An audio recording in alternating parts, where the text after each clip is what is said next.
Hi friends.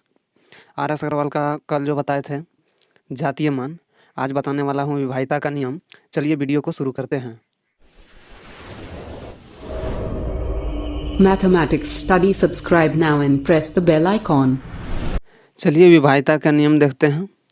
तो विभाज्यता का नियम बिना कोई भी संख्या देखे हम पता कैसे कर सकते हैं कि ये डिजिट जो है किससे कटने वाला है। ठीक, तो चलिए शुरू करते हैं। 1 का विभाज्यता का नियम होता नहीं है, 2 से शुरू करते हैं। चलिए पहला जो है मेरा 2 से विभाज्यता का नियम। कोई भी संख्या हम देख के कैसे पता कर सकते हैं कि ये डिजिट जो है, ये संख्या जो है 2 से पूर्ण रूप से भाग लगेगा या नहीं लगेगा। चलिए यही नियम बताने जा रहा हूँ। चलिए 2 का विभाज्यता का नियम जो है बोल रहा है कि यदि किसी संख्या के इकाई अंक पर 0, 2, 4, 6, 8 रहे तो वह पूरी संख्या 2 से भाग लगेगा। ठीक, कहने का मतलब इकाई अंक पर कोई भी संख्या रहे, जैसे कि 4, 5, 3, 2, 9 या 8, 4, 3, 6, 5। ठीक, ये जो पूरा संख्या है मेरा इकाई अंक पर मेरा 2 तो 2, 4, 6, 8, 0 तो है नहीं, ये संख्या मेरा नहीं जाएगा। अगर यही इकाई अंक पे जैसे कि यहाँ 4 रहता या 0 रहता या 2 रहता तो ये पूरी संख्या जो है मेरा 2 से विभाज्य होगा। ठीक, यही नियम है। चलिए अगला देखते हैं 3 से विभाज्यता का नियम। 3 से विभाज्यता का नियम ठीक बोल रहा है कि जब किसी संख्या के अंकों का योग यदि 3 से भाग जाए तो वह पूरी संख्या 3 से विभाज्य होगा। इसका मतलब क्या है? जैसे कि कोई संख्या दिया रहे 4, 5, 6, 3, 2। ठीक, अब सबको जोड़ते हैं।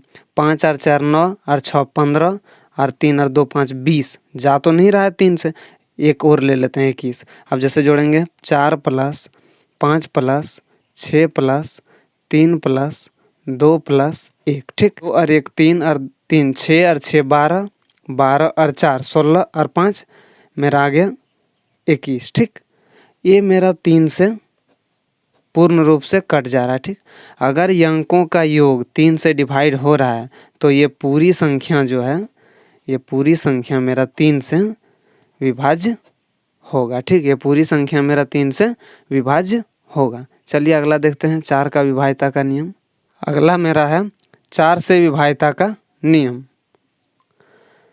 4 से विभाज्यता का नियम बोल रहा है कि जब किसी संख्या के इकाई तथा दहाई अंकों से बनी संख्या 4 से विभाज्य हो तो वह पूरी संख्या 4 से विभाज्य होगा। मतलब क्या है कि कोई संख्या दिया रहेगा 8, 6, 5, 4, 3, 2, 8। ठीक, अब इसमें बोल रहा है कि इकाई तथा दहाई अंकों से, इकाई तथा दहाई, ये मेरा हो गया इकाई और ये मेरा हो गया दहाई। ठीक, अब इकाई तथा दहाई अंकों से बनी संख्या, तो क्या संख्या बन रहा है मेरा 2 और 8। ठीक, अब ये हम देखते हैं कि 4 से जा रहा है ना, 4 का टेबल पढ़ेंगे 7 चौक 28, 7 बार में कट गया। यानी कि जब इकाई और दहाई से बनी संख्या अगर 4 से कट गया तो ये पूरा संख्या जो है 4 से विभाज्य होगा। ठीक, पूरी संख्या जो है 4 से विभाज्य होगा। इकाई और दहाई ही मायने रखता है, इधर कुछ भी रहे, 4 रहे 6 रहे, उससे हमको मतलब नहीं है। इकाई और दहाई से अगर बनी संख्या 4 से विभाज्य हो रहा है तो समझिए कि पूरी संख्या जो है 4 से विभाज्य होगा। ठीक, चलिए 5 का विभाज्यता का नियम देखते हैं। अगला मेरा है 5 से विभाज्यता का नियम। ठीक, 5 का विभाज्यता का नियम बोल रहा है कि जब किसी संख्या के इकाई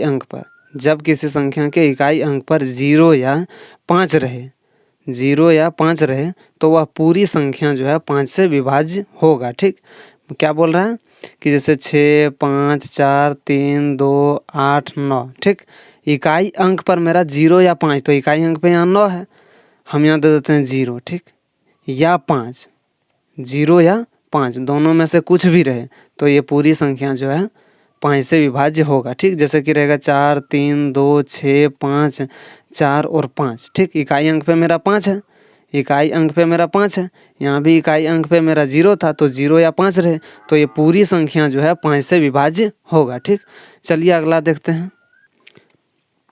6 का विभाज्यता का नियम बोल रहा है कि जब किसी संख्या या जब कोई संख्या 2 और 3 2 और 3 से दोनों से विभाज्य हो तो वह संख्या 6 से विभाज्य होगा। ठीक, इसका मतलब क्या है, जैसे कि एक संख्या लिख लेते हैं 5 4 3 2 7 5 4 3 1 2। ठीक, अब हम ये पता कैसे चलेगा कि 2 से जाएगा या 3 से जाएगा, तो दोनों का नियम अभी थोड़ा देर पहले बताए। अगर इकाई अंक पे 0 2 4 6 8 रहे तो वह 2 से जाएगा, यानी कि 2 से तो ये पूरा भाग लग रहा है, 2 से पूरी तरह से भाग लग रहा है। अब देखना 3 से लगेगा या नहीं, 3 से सबको जोड़ना पड़ेगा। तो 5 + 4 + 3 + 2 + 7 + 5 + 4 + 3 + 1 + 2। ठीक, सबको जोड़ेंगे तो मेरा आएगा 36। ठीक, तो ये मेरा 3 से जा रहा है, बरका जो बढ़ती है 36, हाँ 3 से ये मेरा जा रहा है। ठीक, यानी कि 2 से भी जा रहा है, यानी कहने का मतलब कि 2 से भी जा रहा है और 3 से भी जा रहा है। और अभी नियम हम क्या बताए कि अगर 2 और 3 दोनों से जाए तो मेरा 6 से भी विभाज्य होगा। ठीक, अगर 2 और 3 दोनों से जाए तो 2 से तो जा रहा है, इकाई अंक पे 2 है, 2 से कट रहा है। 3 का चेक किए तो 3 में भी 36 आया, 3 से भी कट जा रहा है जो नियम कहता है। तो 2 और 3 दोनों से कटा, इसका मतलब ये 6 से डिवाइड होगा। ठीक, चलिए अगला देखते हैं। चलिए अगला जो है वह 7 से विभाज्यता का नियम। देखिए 7 के विभाज्यता का नियम जो है थोड़ा टफ है, लफड़ा वाला है, लेकिन बता देते हैं। वो जो नियम के अनुसार से भगा देना से अच्छा होगा कि आप बिना नियम का ही भगा दें, जल्दी होगा। ठीक, तब पर भी नियम को बता देते हैं। चलिए, बोल रहा है कि यदि किसी संख्या के इकाई अंक को 2 से गुना कर उसी संख्या में घटा दिया जाए तो बची संख्या 7 से विभाज्य हो तो वह पूरी संख्या 7 से विभाज्य होगा। जैसे कि हम लेते हैं एग्जाम्पल 63 77। ठीक, इकाई अंक को 2 से गुना, इकाई अंक को 2 से गुना यानी कि 7 × 2 = 14, और बची संख्या में वही संख्या में 14 को घटा देते हैं। ठीक, अब घटाने के बाद देखिए 63 77 में घटा दिए 14 तो मेरा बच गया 4 3 7 63 63। अगर ये संख्या मेरा 7 से भाग जा रहा है, 9 7 63, 6 नहीं जाएगा 0, 9 7 63, 9 का टेबल में। ठीक, यानी मेरा 7 से पूरा भाग लग गया। ठीक, जब 7 से पूरी भाग लग गया तो 63 77 भी 7 से पूरी भाग लग जाएगा। अब सोचिए 4 डिजिट का तो हम भागा दे के देखें, तो इससे अच्छा हम बेटर होता क्यों ना यही हम दे के देख लेते हैं। ठीक, इसीलिए इस नियम को बहुत कम यूज होता है, कम फॉलो होता है, क्योंकि ये 4 डिजिट का था। अगर लॉन्ग रहता 5 6 डिजिट का तब तो वही लफड़ा पड़ता, फिर गुना करके घटाओ। ठीक है, चलिए अगला देखते हैं 8। अगला जो मेरा है वो है 8 से विभाज्यता का नियम। ठीक, बोल रहा है कि जब किसी संख्या के इकाई दहाई तथा सैकड़ा से बनी संख्या 8 से विभाज्य हो तो वह पूरी संख्या 8 से भाग जाएगा। ठीक, मतलब कि 4 में मेरा था कि इकाई और दहाई, और 8 में जो मेरा है इकाई दहाई और सैकड़ा। ठीक, जैसे कि हम ले लेते हैं 5 4 3 2 6 3 6 0। ठीक, अब देखिए इकाई मेरा हो गया 0, इकाई मेरा हो गया 0, दहाई मेरा हो गया 6 और सैकड़ा मेरा हो गया 3, 6 और 0। ठीक, यानी मेरा इकाई दहाई और सैकड़ा से बनी संख्या क्या हो गया मेरा 360। देखते हैं अगर ये 8 से भागा जाएगा,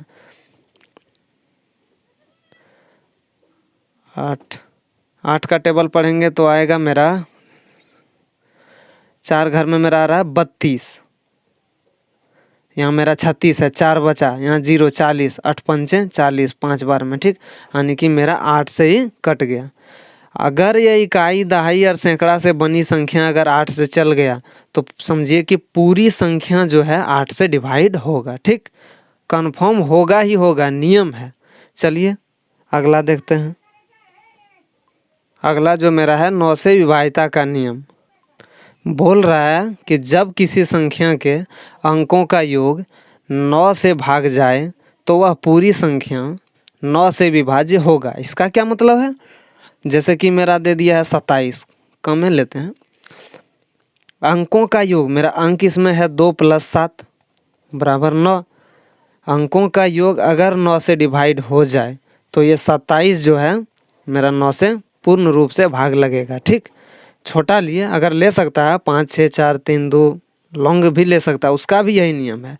सब जोड़ने के बाद अब दिमाग में आता होगा कि 3 का भी सेम है, 9 का भी सेम है, तो क्या जो संख्या 3 से जाएगा वो संख्या 9 से जाएगा? नहीं, जो संख्या 3 से जाएगा वो संख्या 9 से जाएगा, लेकिन सब नहीं जाएगा। लेकिन जो 9 से जाएगा वो 3 से 100% सब जाएगा।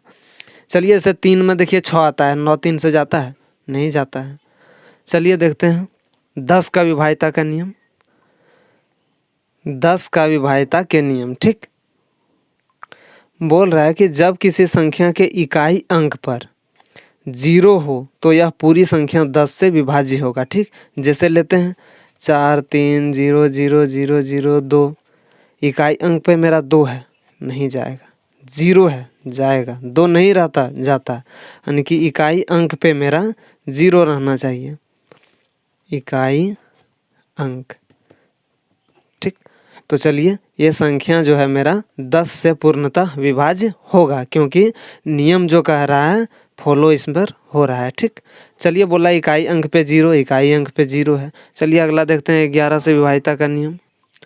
चलिए 11 से विभाज्यता का नियम, ठीक, चलिए 11 से विभाज्यता का नियम जो है वो बोल रहा है कि जब किसी संख्या के समअंकों के स्थान का योग, जब किसी संख्या के समअंकों के स्थान का योग जो है विषम अंकों के स्थान के योग का अंतर अगर 0 या 11 का गुणज हो तो वह पूरी संख्या 11 से विभाज्य होगा। ठीक, अब जैसे एग्जांपल में लेते हैं 4 5 3 2 6 4 2, ठीक, ले लिए। अब इसका स्थान देखिए, अंकों का स्थान, ये मेरा 1 पर आ रहा है, ये मेरा 2 पे आ रहा है, ये मेरा 3 पे आ रहा है, ये मेरा 4 पे आ रहा है, ये मेरा 5 पे आ रहा है, ये 6 पे और ये 7 पे। ठीक, अब देखिए सम संख्याओं का क्या बोला है कि सम अंकों के स्थान, सम मेरा 2 अंक है, इसके बाद है 4 है, इसके बाद है 6 है। ठीक, यानी कि 4 + 2 + 6, ठीक, 4 + 2 + 6। ठीक, अब री बोला है क्या आ गया मेरा 6 और 2 12, 12 और 4 मेरा आ गया 16। ठीक, अब बोला है कि विषम स्थानों के अंकों का योग, तो विषम में मेरा क्या हो गया, 1 हो गया, 1 हो गया, मेरा 3 हो गया, मेरा 5 हो गया और मेरा 7 हो गया। ठीक, तो क्या हो गया, 1 हो गया +3 हो गया +5 हो गया और +7 हो गया। तो देख लेते हैं 3 और 1 4 और 5 9 और 6 16 और 9 और 7 16। ठीक, 7 और 3 10 और 6 16 और इधर भी 6 और 4 10 और 2 12 है यार। अच्छा रुको, 12 में जाएगा 16 तो मेरा बच जाएगा 4, इसको भी किसी तरह 16 करते हैं। देखो 6 4 10 और 2 12, 10 और 2 12। ठीक है, एक डिजिट और हम बढ़ा लेते हैं, 12 और 4 16 कर देते हैं। इस जगह पे 4 16 कर दिए तो यहाँ मेरा देखिए आ गया 8 और 8 मेरा जो है ये भी यहाँ जोड़ देते हैं 8। ठीक, मेरा 16 हो गया। क्यों लिया, क्योंकि संख्या चेक करना है कि 11 से विभाज्य होगा या नहीं होगा। ठीक, तो यहाँ भी 16 है, यहाँ भी 16, ये दोनों का डिफरेंस, दोनों का डिफरेंस अगर 0 हो तो दोनों का डिफरेंस मेरा क्या हो जाएगा, मेरा हो जाएगा 16 - 16 बराबर 0। तो ये जो पूरी संख्या है ये 11 से विभाज्य होगा, 100% विभाज्य होगा। ठीक, चलिए अगला देखते हैं 12 से विभाज्यता का नियम। अगला जो मेरा है 12 से विभाज्यता का नियम, ये जो है मेरा वीडियो का लास्ट क्वेश्चन है या लास्ट विभाज्यता का नियम है, क्योंकि होता तो है 11 तक ही लेकिन 12 तक हम बता दे रहे हैं क्योंकि 12 जो है सेम 6 जैसा है। ठीक, चलिए देखते हैं। चलिए 12 से विभाज्यता का नियम क्या बोलता है कि जब कोई संख्या 3 और 4 जब कोई संख्या 3 और 4 से भाग जाए तो वह पूरी संख्या 12 से विभाज्य होगा। अब 3 का नियम हम बता दिए हैं कि अंकों का योग, 4 का नियम भी बता दिए हैं कि इकाई तथा दहाई के अंक पर बनी संख्या अगर 4 से विभाज्य हो। ठीक, तो चलिए जैसे ले लेते हैं, चलिए जैसे ले लिए कि 37542। ठीक, अब सबसे पहले देखेंगे कि 3 से विभाज्य होगा या नहीं होगा। तो 3 से विभाज्य का नियम हो जाएगा 3 + 7 + 5 + 2 + 4। ठीक, तो कितना हो जाएगा 7 और 3 10 और 5 15 और 2 17 और 4 21, मेरा आ गया 21। ये तो मेरा 3 से 7 या 21 7 का टेबल में 3 से मेरा जा रहा है। ठीक, अगला क्या बोले, इकाई तथा दहाई अंक पर। तो इकाई और दहाई अंक पे मेरा क्या है 24। तो 24 को देख लेते हैं, 4 से जा रहा है ना, 6 बार में जा रहा है 24। ठीक है ना, 4 से भी मेरा चल गया। तो जो 3 से भी गया, जो 4 से भी गया, तो ये पूरी संख्या जो है 12 से भी जाएगा। ठीक, तो वीडियो का ये लास्ट विभाज्यता का नियम था। चलिए अगला क्लास जो मेरा आएगा वो मेरा आएगा, चैप्टर शुरू करेंगे, क्वेश्चन 10 तक बताएंगे, जहाँ तक आप लोगों को पता होगा कि पर डे क्वेश्चन 10 ही आता है। चलिए, थैंक यू।